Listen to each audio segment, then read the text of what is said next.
Salam əziz abituriyentlər.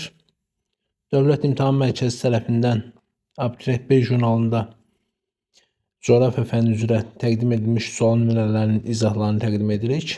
Sual nümunələri tək-tək qısa video izahlar şəklində təqdim ediləcək və ətraflı izahlar təqdim ediləcək. Sual 1. Ölkə əhalisinin sayının 25 milyon nəfər olduğunu bilərək, diaqrama əsasən işsiz əhalinin payını hesablayın. Burada iqtisadi fəal əhali 16 yaşa qədər olan şəxslər, təqaüdçülər və işsizlər diaqramda göstərilib. İqtisadi fəal əhali 11 milyon 250 min nəfər, 16 yaşa qədər olan şəxslər 30%, təqaüdçülər 16%, işsizlər isə x% olaraq göstərilmişdir. Biz buradan verilmiş məlumatlardan istifadə edərək işsizlərin payını hesablamalıyıq. Öncə əhalinin təsnifatına baxaq, daha sonra isə sualın izahını təqdim edək. Buradan da göründüyü kimi ölkə əhalisi əmək ehtiyatları və əmək qabiliyyəti olmayanlar olaraq qruplaşdırılır. Əmək ehtiyatları məşğul olanlar, bunun digər adı isə iqtisadi fəal əhali adlanır. İqtisadiyyatın müxtəlif sahələrində çalışan əhali iqtisadi cəhətdən fəal əhali hesab olunur. 11-ci sinif coğrafiya dərsliyində işsizlik və onun növləri mövzusunda bu haqqda məlumat verilir. Əmək ehtiyatları barədə burada məlumat görürük. İctimai faydalı əməklə məşğul olmaq üçün zəruri fiziki inkişafa, əqli qabiliyyət, biliyə malik olan əhali qrupudur.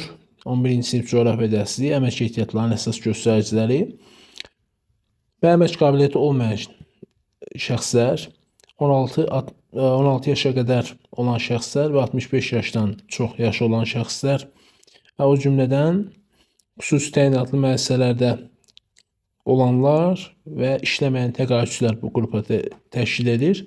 İşləməkdən yayınanlar əmək ehtiyatlarına daxil olsalar da onlar işsiz hesab edilmir. Onlar iqtisadi cəhətdən qeyri-fəal əhali qrupuna daxil edilirlər.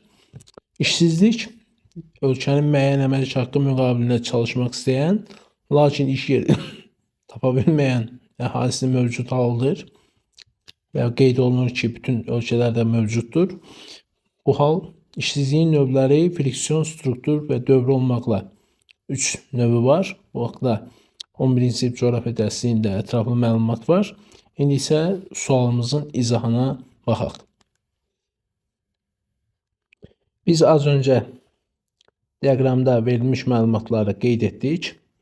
Belə ki, burada iqtisadi fəal əhali 11 milyon 250 min nəfər, işsizlər x%, təqaüdçülər 16%, 16 yaşa qədər olan şəxslər isə 30% olaraq qeyd edilmişdir. Ölkə əhalisi 25 milyon nəfər, 25 milyon nəfər 100% olaraq götürürük. İqtisadi cəhətdən fəal əhalinin faiz nisbətini tapaq. 11 milyon 250 min nəfər isə x%. Buradan tənasüb əldə edirik. X bərabərdir 45% alırıq. Deməli, iqtisadi cəhətdən fəal əhali 45%, 16 yaşa qədər olan şəxslər 30%, təqaüdçülər isə 16%. 45 üstəgəl 16 üstəgəl 30 hesablayırıq və 91% olduğunu görürük. Ümumi əhali 100% isə 91% çıxdıqda yerdə qalır 9%. Deməli, işsizlik faizi 9% olaraq götürülür və testin cavabı B variantı.